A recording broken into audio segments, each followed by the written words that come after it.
Have you ever sent a message and worried it might sound rude, or maybe you've received one that just felt off? Don't worry, it happens to all of us. Writing polite messages is a skill, and like any skill, it's something you can get really good at. Today, we're going to break down how to craft messages that are not only clear and effective, but also leave a positive impression every single time. Whether you're sending a quick text, a work email, or a thank you note, these tips will help you communicate with confidence and kindness. Let's start with the foundation. The greeting. A good greeting sets the tone for your entire message. It's like a friendly handshake before you start talking.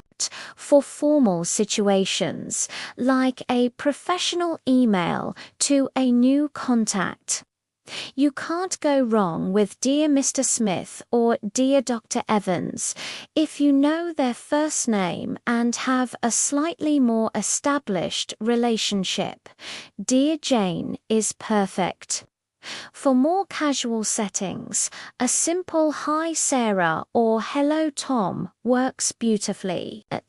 It's friendly, direct, and respectful. What you want to avoid are overly casual greetings like hey or no greeting at all, especially in a professional context. It can come across as abrupt or even disrespectful.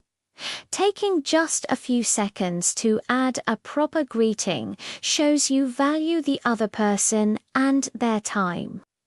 After the greeting, it's time to state your purpose. Get straight to the point, but do it gently. Instead of jumping in with I need the report, try phrasing it as a polite request. You could say, I hope you're having a good week. I'm writing to follow up on the quarterly report.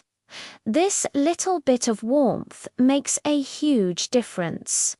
Using phrases like, I was hoping you could help me with ... double quotes, or I'm writing to inquire about ... double quotes softens the request. It shows that you're not just making a demand, you're asking for their assistance. Another great technique is to provide context.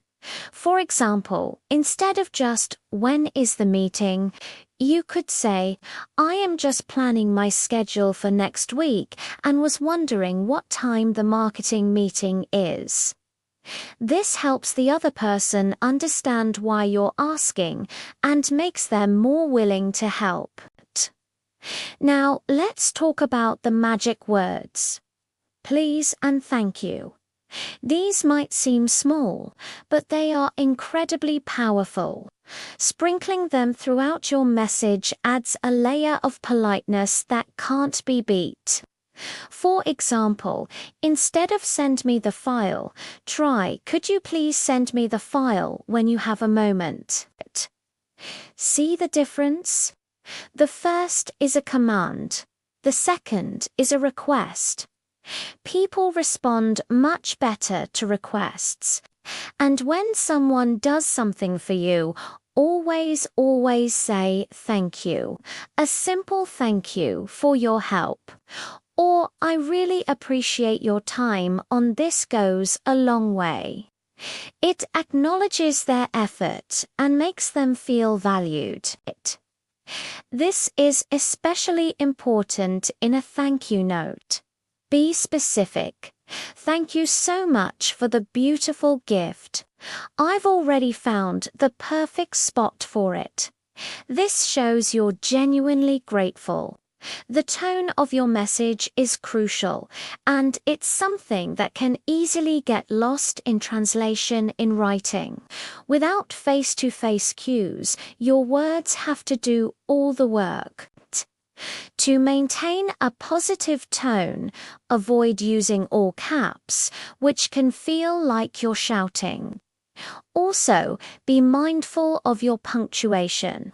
Overusing exclamation points can seem unprofessional or overly emotional, while using none at all can make you sound flat or uninterested.